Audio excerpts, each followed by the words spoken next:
MA प्रथम वर्ष के प्रथम सेमेस्टर के विद्यार्थियों, कल मैंने शांति पर्व के राजनीतिक चिंतन पर अपनी बात रख दी थी।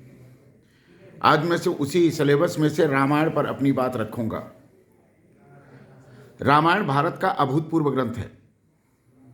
रामायण भारत की आचार संहिता है। रामायण भारत की राजनीतिक संहिता है। रामायण भारत के समाज संहिता है। रामायण भारत का सांस्कृतिक संहिता है। रामायण भारत के राष्ट्रीय एकता की संहिता है। रामायण भारत में जीवन पद्धति की संहिता को आगे लेकर के विश्व में मानवतावाद स्थापित करने वाली परंपरा है। रामायण ने एक अद्भुत काम किया।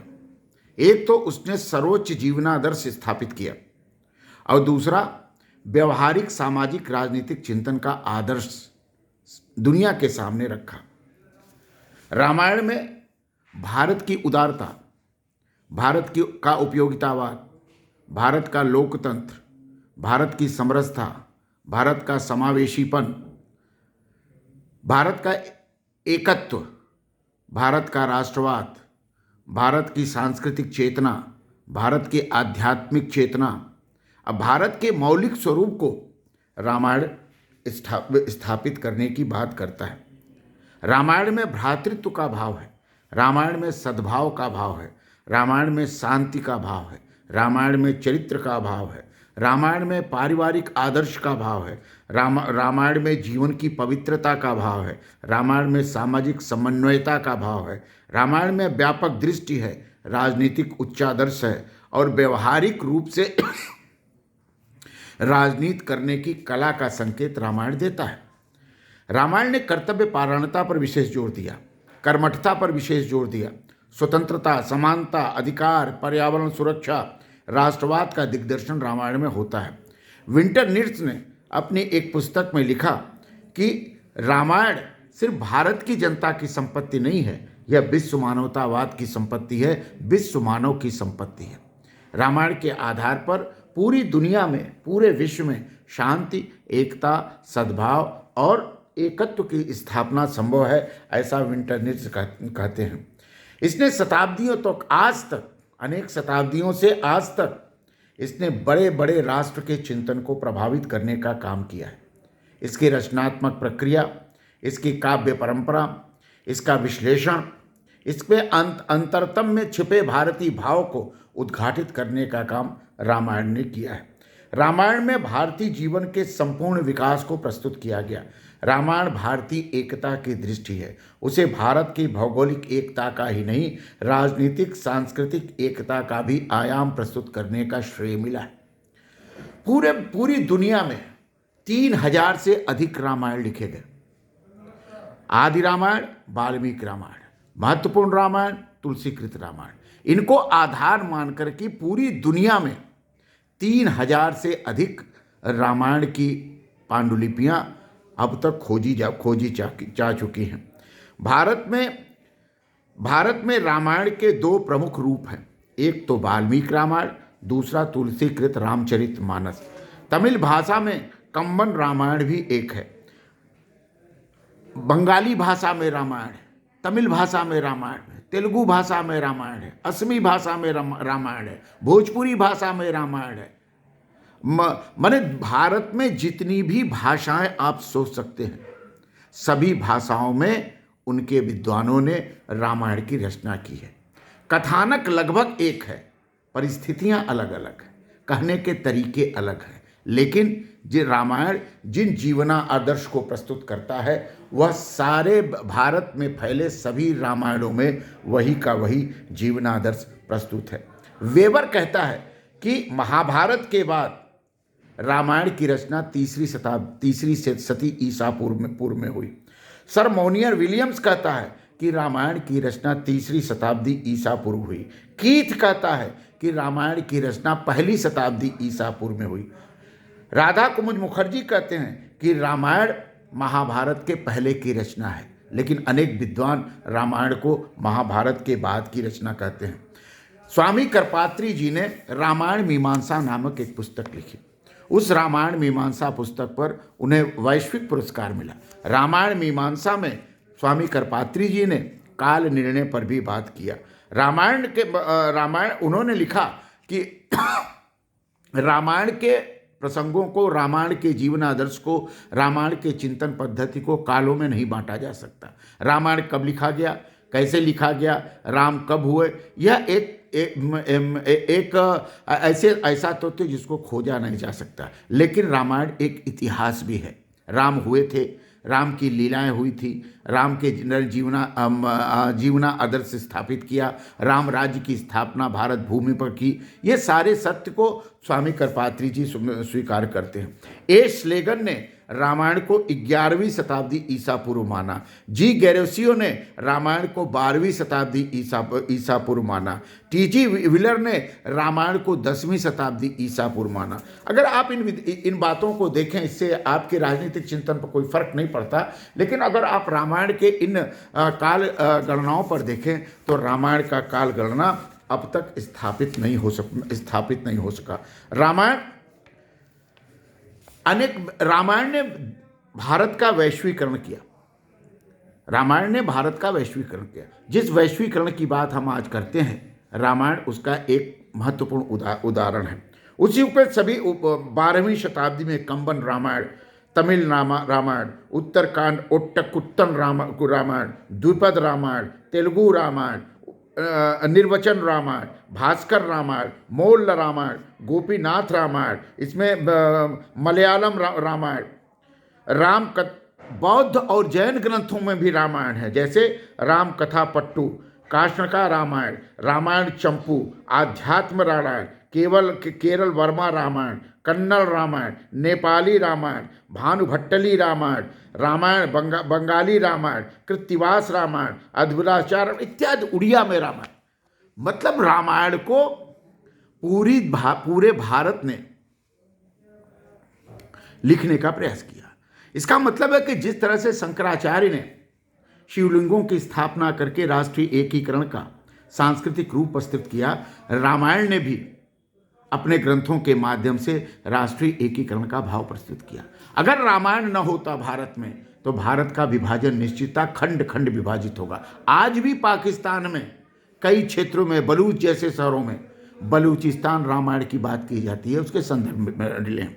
ये सारी चीज़ें अलग हैं। तिब्बत में रामायण मिला, चीन में रामायण मिला, फार्मोसा में रामायण मिला, फ्रांस में रामायण मिला, जापान में रामायण मिला, इटली में रामायण मिला, अमेरिका में रामायण मिला। अनेक लोगों ने विभिन्न भाषाओं में, विभिन्न ग्रंथों में रामायण की कथा को लिखने का प्रयास किया। जहाँ अब ये सारा रामायण का जो इतिहास चिंतन है, ये अद्भुत है, ये बड़ा व्यापक है। इसको समझने का आप बाद में जब शोध करिएगा इस पर तो आप समझ लीजिएगा। लेकिन इन सब के अतिरिक्त मुझे जो इस रामायण पर अपनी बात रखनी है वह है रामायण का राजनीतिक चिंतन। रामायण का जो शासन पद्धति है वह राजतंत्रात्मक भी है, लोकतंत्रात्मक भी है। कथानक का मुख्य आधार कौशल जनपद है, पर प्रसंगवश मिथिला, काशी, कैकेय, सिंधु, सौवीर, सौराष्ट्र, प्रवीण, दक्षिणा, पथ, वैग, मगध, कुरु, पांचाल, ब्राह्मण, पुंडु, उत्पल जैसे राज्यों की भी बात रामायण मिलता है। अधिराज शब्दों का भी प्रयोग रामायण में मिलता है। अधिराज मतलब कि रामायण में जिस राम राज्य की कल्पना की गई थी उसके अंदर अनेक राज्य थे, सैकड़ों राज्य थे। और रामायण का जो राम राज्य था, जो राज्य अयोध्या का राज्य था, वह राज्य केंद्रीकृत राज्य था। इस प्रकार रामायण ने संघात्मक राजनीतिक व्यवस्था का सूत्रपात किया है। रामायण ने 4 प्रकार के राजाओं का वर्णन किया है। देव राजा, मानव राजा, बानर राजा और राक्षस राजा। 4 प्रकार के, ये 4 प्रकार के राजा शारीरिक नहीं है, ये 4 प्रकार के राजा प्रवृत्ति के अनुसार हैं। देव राजा कैसा होगा, मानव राजा कैसा होगा, बानर राजा कैसा होगा, राक्षस राजा कैसा होगा। राम देव राजा थे, बाली बानर राजा था, रावण राक्षस राजा था और राम में मानवता का उद्घाटन था, राम में मानवता का रूप था। तो राम दैवी राजा भी हैं, राम मानवी राजा भी हैं। दशरथ में रामायण में अश्वमेध जैसे यज्ञ में देव और मानव राजा को उपस्थित करने की बात स्वीकार की है। रामायणकालीन जनतंत्री व्यवस्था में वंश परंपरागत की बात की गई है। वंश परंपरागत एक राज्य है जिसको हम उत्तराधिकार पूर्वक राज्य कहते हैं। उत्तराधिकारवादी राज्य राजतंत्रात्मक राज्य होता है। उत्तराधिकार राजतंत्र में उत्तराधिकार होता है, लोकतंत्र में किसी प्रकार का उत्तराधिकार नहीं होता। जनता राजा पर निर्णय करती है, जनता राजा का चुनाव करती है। लेकिन रामायण में जिस राजतंत्र की व्याख्या की गई है उस राजतंत्र में यह वाल्मीकि भी कहते हैं, तुलसी भी कहते हैं, कंबन भी कहते हैं, ओटुपट्टू रामायण भी कहता है कि रामायण में राजा का चुनाव बहुत जरूरी है। जो राजा बनता है उससे जनता की सहमति चाहिए, बिना सहमति के कोई राजा राज्य नहीं कर सकता। इस प्रकार रामायण में जो राम की ज्येष्ठता का भी सवाल उठाया। ज्येष्ठ राम थे, लेकिन कैकेयी ने अपने छोटे सुपुत्र को राजा बनने की मांग की। राम का वनगमन हुआ, भरत को राजपद मिला, लेकिन भरत ने राजपद नहीं चलाया। राम के ज्येष्ठता के सिद्धांत को स्वीकार किया, उनके खड़ाओं को रह करके 14 वर्ष तक राज्य करने की बात की। तो रामायण में राजा के जिस भ्रातृत्व भाव को प्रकट किया गया उसमें स्वार्थ नहीं, संकीर्णता नहीं, छोटापन नहीं है, अपना पराया नहीं है, मेरा तेरा नहीं है। राम राज्य में सबका है, राम राज्य में सबका साथ है, राम राज्य में सबका कल्याण है, राम राज्य में सबका विश्वास है। तो रामायण ने राम राज्य के आदर्श राज्य को स्थापित करने की बात की है। इसी राम राज्य को गांधी ने स्वीकार किया है। रामायण में नारीवाद और नारी समानता की भी बात की गई। यह रामायण का नारीवाद आधुनिक नारीवाद नहीं है, स्वच्छंद नारीवाद नहीं है, लेकिन नारी समानता की बात है, नारी स्वातंत्र्य की बात है, नारी कल्याण की बात है, नारी एकत्व की बात है। ये सारी बातें रामायण में लिखी हुई हैं। आयु से अधिक रामायण का जो राजनीतिक आदर्श है, उस आदर्श को अगर आप देखें तो उस आदर्श के आधार पर रामायण में प्रतिपादित राम राज्य की राजनीतिक व्यवस्था को आप अच्छी तरह समझ सकते हैं। शुक्र ने लिखा, शुक्र ने राम का उल्लेख किया। शुक्र के अनुसार विश्व में राम के समान कोई नीतिमान नहीं हुआ। उनकी नीतिमत्ता से ही बानरों भालुओं ने भी अपनी सुभृत्यता स्वीकार की। शुक्र लिखते हैं, न राम सदृशो राजा पृथिव्याम नीतिमान भूत सुमृत्यता तो यन्नीता बानरेपि स्वीकृता। राम जैसे न्यायनिष्ठ के प्रभाव में बानर भालू और भी राम के साथी हो जाते हैं, और दुर्भाग्य निष्ठता के कारण रावण का भाई भी रावण का साथ छोड़ करके उससे पृथक हो जाता है। यान्ति न्याय प्रवृत्तस्य तिर्यो अपि सहायताम अपत्थानम तो गच्छन्तम सोदरो अपि विमुच्यते। यह लिखा गया। ब्रह्मचर्य और तपस्या से राजा राष्ट्र की रक्षा करता है। इसके उदाहरण में लिखा हुआ है अथर्ववेद संहिता में। अथर्ववेद में भी राम राज्य है कि ब्रह्मचर्येण तपसा राजा राष्ट्रम विरक्षति।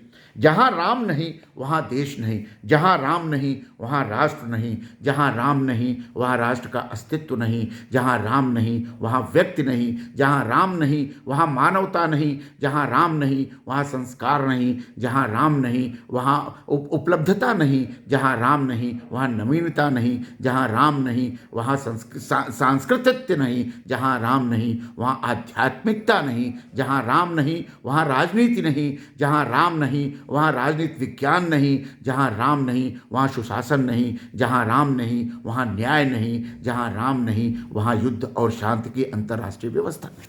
यह हम नहीं कर रहे, यह अथर्ववेद कहता, यह अथर्ववेद राम की परिभाषा देता। मतलब अथर्ववेद के काल में भी राम राज्य की परिकल्पना थी। यह अद्भुत है। राम को भारतीय वैश्विक मानवतावाद का प्रतीक मान लिया गया। राम वैश्विक हो गए। राम के चरित्र आदर्श को दुनिया ने स्वीकार कर लिया। विंटरनिस लिखता है कि फ्रांस में रिवॉल्यूशन हुआ, फ्रांस की क्रांति हुई जिसमें स्वतंत्रता, समानता, भ्रातृत्व की बात रखी गई। विंटरनिस डंके की चोट पर कहता है कि स्वतंत्रता, समानता और भ्रातृत्व की फ्रांस की क्रांति रामायण की मूल्यों की देन है। अगर रामायण न होता तो फ्रांस में क्रांति न होती।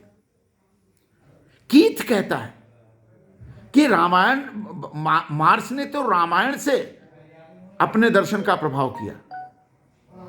मेडल कहता है कि हीगल ने राम राज्य के से अपने दर्शन का प्रभावित किया। अगर ये बातें सब सही हैं तो राम राज्य का और रामायण का कितना वैश्विक प्रभाव था, इस प्रभाव को समझने की जरूरत है। ये कहा गया कि मंगलम कौशलेंद्राय महनीय गुणात्मने चक्रवर्ती तनूताय सार्वभौमय मंगलम। राम मंगल है, राम शुभ है, राम विवाह है, राम परिवार हैं, राम एकत्व हैं, राम चिति हैं। कुल मिलाकर के राम भारत की आत्मा के प्रतीक हैं। यह कहा गया। राजा राम मंगलों के भी मंगल हैं। ब्राह्मण, गौ, अग्नि, हिरण्य, सर्प राजा राम से पैदा होते हैं। सिंह, साण, हाथी, कलश, व्यंजन, वैजंती, भेरी एवं दीप सभी मंगल हैं।